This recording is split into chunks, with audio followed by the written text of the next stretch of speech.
probiotiques, prébiotiques, franchement, qui n'a jamais un peu confondu les deux? On entend ces termes absolument partout, mais avouons-le, c'est facile de s'y perdre. Alors aujourd'hui, on met les choses au clair. On va démystifier tout ça simplement. Voilà la question qui nous amène ici. Probiotique ou prébiotique? C'est quoi, au fond, la vraie différence? Parce que, oui, la question a l'air simple, mais la réponse, eh bien, elle est cruciale si on veut vraiment comprendre comment prendre soin de son équilibre intérieur. Allez, on plonge. Et la réponse, la voilà, en une seule phrase. Si on ne devait retenir qu'une seule et unique chose, ce serait celle-ci. Les prébiotiques nourrissent les probiotiques. C'est tout, les uns sont le carburant des autres. Gardez bien ça en tête, parce que tout ce qu'on va voir ensuite découle de cette idée fondamentale. Alors voilà notre programme. D'abord, un petit face-à-face pour bien poser les bases. Ensuite, on va rencontrer les acteurs vivants, puis on parlera de leur carburant, on verra aussi comment ils s'associent, et on finira avec les questions les plus pratiques. En route? Bon, c'est parti pour le premier point. Mettons-les côte à côte pour que ce soit limpide une bonne fois pour toutes. Regardons ce tableau, il les résume tout, parfaitement. D'un côté, les probiotiques. Ça, ce sont les acteurs. Pensez micro-organismes vivants.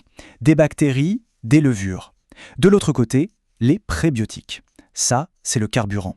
Ce n'est pas vivant, ce sont des fibres végétales que notre corps ne sait pas digérer. Le rôle du premier, venir peupler l'intestin. Le rôle du second, servir de nourriture au premier. Voilà. L'un est l'ouvrier, l'autre son repas. C'est ça la distinction clé.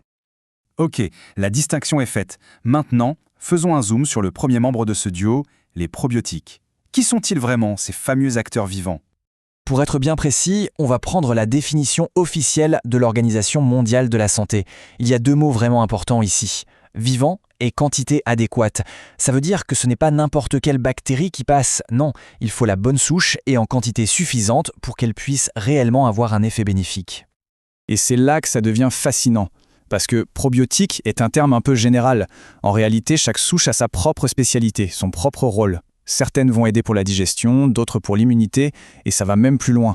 Il y a ce champ de recherche incroyable, les psychobiotiques, qui étudient le lien direct entre certaines bactéries et notre humeur via l'axe intestin-cerveau. C'est fou, non? La quantité mesurée en UFC compte, bien sûr, mais la spécificité de la souche, c'est vraiment ça la clé. Bon, concrètement, on les trouve où? Bonne nouvelle, on les trouve dans des aliments assez courants, surtout les aliments fermentés. Le kéfir, de bons yaourts, le kombucha, la choucroute, crue, attention bien crue et non pasteurisée, ou encore le miso. Ce sont de super sources naturelles pour enrichir son microbiote. Voilà pour nos acteurs. Mais un acteur, même le meilleur, s'il n'a rien à manger, il ne va pas faire grand-chose. C'est là qu'intervient son partenaire indispensable, le prébiotique. Alors, un prébiotique, qu'est-ce que c'est? C'est une fibre non vivante que notre propre système digestif ne sait pas utiliser. Il la laisse passer. Mais nos bonnes bactéries, elles, en raffolent. C'est leur plat préféré. Cette fibre arrive donc intacte dans le gros intestin. Et là, c'est un véritable festin pour nos probiotiques. Et j'adore cette analogie parce qu'elle est parfaite.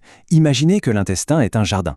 Les probiotiques, ce sont les graines de fleurs que vous semez. Mais si vous ne mettez pas d'engrais, elles auront du mal à pousser. Eh bien, les prébiotiques, c'est exactement ça. C'est l'engrais. C'est ce qui va permettre à ces bonnes graines de bien s'implanter, de s'épanouir et de coloniser le jardin. Et cet engrais, où est-ce qu'on le trouve? Encore une fois, dans des aliments de tous les jours. L'ail, l'oignon, les poireaux, les asperges, même les bananes, surtout quand elles sont encore un peu vertes. Ou encore la racine de chicorée, l'avoine, l'orge. Bref, il y en a partout. Ok, on a nos graines, on a notre engrais, on connaît les deux joueurs. Maintenant, on passe au niveau supérieur. Que se passe-t-il quand ils travaillent vraiment en équipe? C'est là qu'on va parler de symbiotique et de postbiotique. On retourne une dernière fois dans notre jardin car l'image explique tout l'écosystème. Étape 1, on sème la graine, le probiotique. Étape 2, on lui donne son engrais, le prébiotique. Et étape 3, la plus importante, on récolte le fruit. Ce fruit, ce résultat bénéfique de tout ce travail, c'est ce qu'on appelle un postbiotique.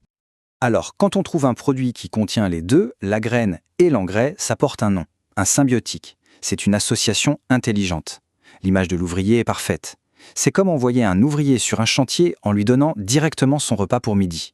On lui donne tout ce qu'il faut pour être efficace dès son arrivée. Et ce fameux postbiotique alors, c'est le trésor, le produit final, c'est ce que l'ouvrier fabrique après avoir mangé. Quand les probiotiques digèrent les prébiotiques, ils libèrent des composés extrêmement bénéfiques comme le butyrate. Et ces substances vont directement nourrir les cellules de notre paroi intestinale, la renforcer. En fait, une grande partie des bienfaits qu'on recherche vient de ces postbiotiques. Très bien, la théorie, c'est clair. Mais en pratique, ça donne quoi? Passons aux questions que tout le monde se pose. Première question, et c'est un grand classique, est-ce qu'il faut absolument prendre les probiotiques et les prébiotiques en même temps? La réponse est un grand oui, absolument. C'est même l'idéal. C'est toute la logique de l'approche symbiotique qu'on vient de voir. Fournir à la fois l'ouvrier et son repas, ça maximise les chances qu'il s'installe bien et se mette au travail efficacement. Ok, autre question cruciale, celle de l'impatience. Si on commence aujourd'hui, est-ce que les effets sont pour demain? Eh bien non. Et ça, c'est un point vraiment capital, la patience.